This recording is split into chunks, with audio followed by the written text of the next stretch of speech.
Nakaka-stress ang akad, sobra. May finals pa tayo. Oo nga same here. Nakaka-stress nga. Sa family ko, sobrang daming nag-aaway. Mama at papa, di na tumigil kakaaway. Araw-araw na lang, nakaka-stress. Tapos dun sa work ko pa, na sinasabay ko, napakadaming inuutos ng boss namin. Napakababa naman ng pasahod. 300 lang, sabay 10 hours ka magtatrabaho. Talagang pagod ka, sa mag-review ka pa para sa finals, mag-aabutan pa nag-aaway. Talagang nakaka-stress eh. Buti ka pa nga pre, may trabaho ka eh. Ako wala. May nililigawan pa ako. May mga inaanak pa ako. Ilan yung inaanak ko? 20.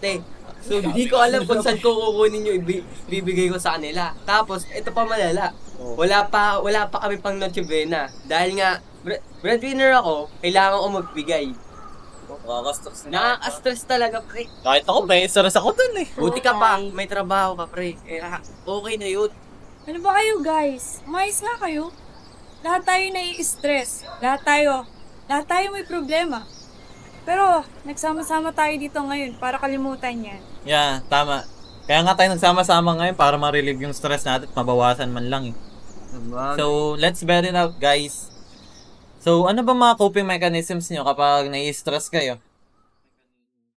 Ikaw ba pre? Anong coping mechanism mo kapag nai-stress ka? Coping mechanism ko? Para sa akin, matulog or bumunta ng White House. Bakit naman? Kasi pag natulog ka is parang makakapagpahinga ka and mapag-iisipan mo kung ano yung nadulot sa'yo ng stress na yun and kung paano mo masosolve yun. And pag sa White House naman, kasi dahil nga maganda yung view, kita mo yung bundok siya, is makakapag-think ka ng malawak or maano mo yung pag-iisip mo kasi napakatahimik. And dun mo rin marirealize kung paano mo isosolve yung problema yun. So ganun ka para ma-relieve yung stress. Yes. How about you, pre? Paano mo paano mo yung coping mechanism? So akin yung coping mechanism ko pag nai-stress ako yung 'di ba? May motor ako, bago kuha lang yan. Siyempre, parang medyo anong-ano ako maggala. So, ang ginagawa ko pag na-stress ako, wala, nagmo-motor lang ako, nag-i-stroll lang ako kung saan ako napunta. Para baga makalanghap lang din ng fresh air. Tapos nakalanghap ka ng usok. Ayan. Maitim Throttle therapy.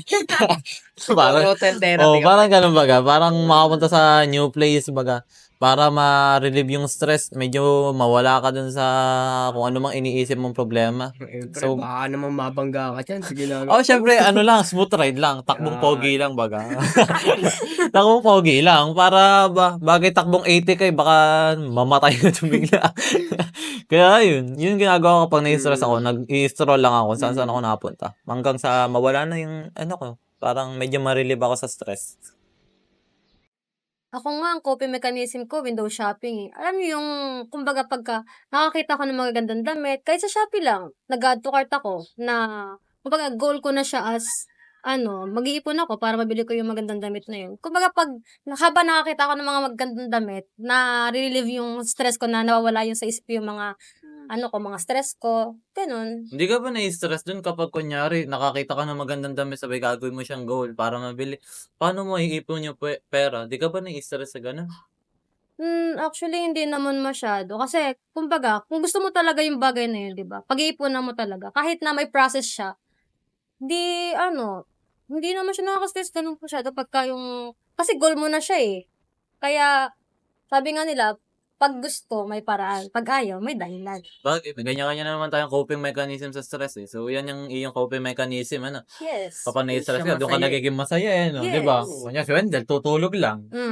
Tapos ako, Stroll-stroll lang, 'di ba? stress, lang, yun lang, gagala lang. Ikaw, Jillian, ano naman coping mechanism mo pag ni-stress ka? Ang coping mechanism ko pag nai-stress ako lalabas ako ng bahay. Kasama Bibili si ng Gian? Sige, anong coping mag-tinaping ako. mechanism? Siyempre, lalabas ako. Bibilin ko yung paborito kong food like milk tea, spaghetti. Kung saan ako masaya para makalimutan ko yung lahat ng problema ko. So, parang stress eating. Mm. Magano nang kahit mga simpleng food trip lang, G ka dun, ano? Oo. Hindi ba Opo. nalaki chan mo dyan? Bong, Hindi naman. mataas yung, mabilis ang metabolism yun. Eh. Tiyan mo naman. Fit pa rin kahit kain ng kain. Uy, may na akong kumain na. Diba pag stress eating? Diba? Sabi naman sa'yo. So, ganun yung mga coping mechanism nyo kapag nai-stress kayo. Oo. Mm. Ayos naman. What if gawin natin lahat yung mga coping mechanism natin ngayon? Yung mga coping mechanism din ninyo. Di ba, bakasyon naman ngayon, Christmas break naman ngayon. Wala naman kayong gagawin ngayong buong araw, di ba? Yes. Good Diba? idea yan. pre. Di ba? E di gawin natin yung coping mechanism natin. Di ba? Let's make this day day to remember. Di ba? Mm. Tayo, mag-food trip tayo bigla, di ba? Pumunta tayo sa milk tea shop para maging masaya ka bigla. Mukha kang stress sa buhay mo eh. Tayo, pumunta tayo. Punta tayo sa Ataw, window shopping tayo. Makita natin yung ating i-dream natin, gagawin natin goal na bibilin, di ba? Paano ba yan? Yung akin, yung scope mechanism ko is pagtulog. So, ano sa'yo? Sasama ka pa sa amin, o ano? Tulog na lang ako, pre. Sa bagay. Sige. May stress lang ako. Gastos. Well, sa bagay, wala ka nga pa ng pera Gastos na ngayon naman. para yan. Bagay. Pwede. Eh di, dito ka na lang. Pag namin, kami lang gagala. Sigurado ka. Saka ako dun. Pwede ka naman namin Basta masaya kayo ilin- sana picture na nag-e-enjoy kayo. Masaya na. Sa bagay, alangan naman matulog tayong lahat dito, no, nakakaya naman sa mama mo. Hindi ka naman masasamahan dito matulog. So, so gawin natin siya. Tara. Gawin natin siya. G. G. So, tara. Tara. Ingat, mag-iingat kayo ha. Oh, tara, likpitin muna natin ito bago natin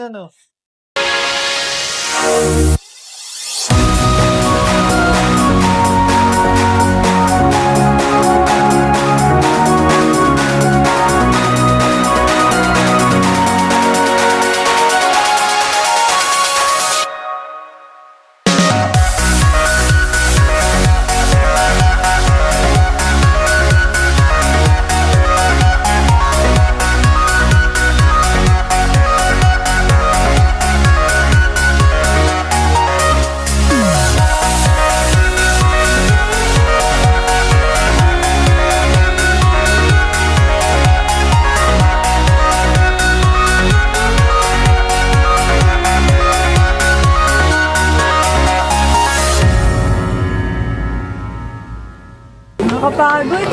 Tara, milk tea na tayo. Tara na. Magawa na natin yung gusto mo ha. Masaya ka na naman. Yes, siguro, yes, ha? yes. Let's go. Sige, Milk tea na milk tea tayo. naman tayo ha. Tara.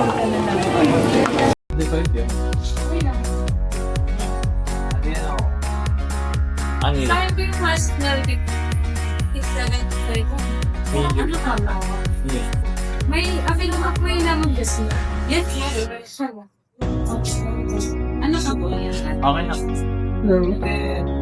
Okay, ano muna natin to? Picture na natin pag may day. Saan ko na lang ako ba na? Mahilig kayo pag may day. O yan. Picture ang gawin nyo lang may credit sa konti nila dyan. Picture na yan ha. Sayang, si Wendell lang. Sumama sa atin. Tulog na siya eh. Gusto kasi matulog eh. Tulog kasi.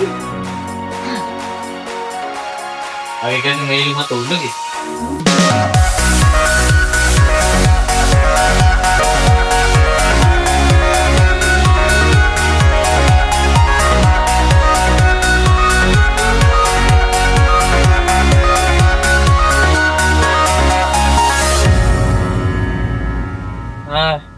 Haba ng araw na to.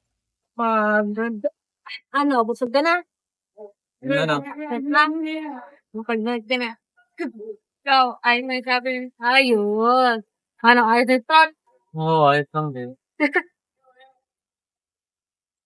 Wait lang, nagchat-chat mama ko. Boo. Ang plano. So, ano na. Nagawa naman natin lahat, ulit din natin na. Bunagay. Gawa naman natin lahat ng plano, Yes. Oo, nakapag-stroll na ako kanina, pagpunta natin sa Ataw. Then yung pag pa. Oh, Julia, pasok ka na ba doon sa natin? Let's day. Tamis. O ano, sa shopping. Yes, success. Si Wendell, nagawa rin niya yung gusto niya, nakatulog na siya eh. Tutulog na siya. Pero next time, sasama na natin yun. Oo, kahit ayaw niya. Yung, Wait lang, ano, tawag ng papa ko. yan. No. How na? Baka na papa ko. Okay, edi uwi na rin tayo. Medyo naambon na rin eh. Ewan ko, bakit nag-stay pa rin tayo dito kahit Oo ako. nga eh. Parang hindi ginagawa to ng normal na tao eh. Ano tayo, Basta yung waterproof. ganito ginagawa natin, dapat ginagawa na natin dati yan eh. Gawin natin Oo. normal. Kaya, Para nakakapag-banding na tayo, medyo naririnig ba yung strength natin. No? yes. At gawin natin itong ano eh. Pero for now, umuwi muna na tayo. Ano At oras medyo na naman haba eh. na rin yung ating ginawa ngayon, Okay. nakakapagod. Kaya nga. So, okay. Next time, sasama na natin si Wendell ha. Oo. Lilitin na natin. So, tingin ko Sisilahin na. na. Nag-enjoy naman ako ngayon. Thank you. Thank you.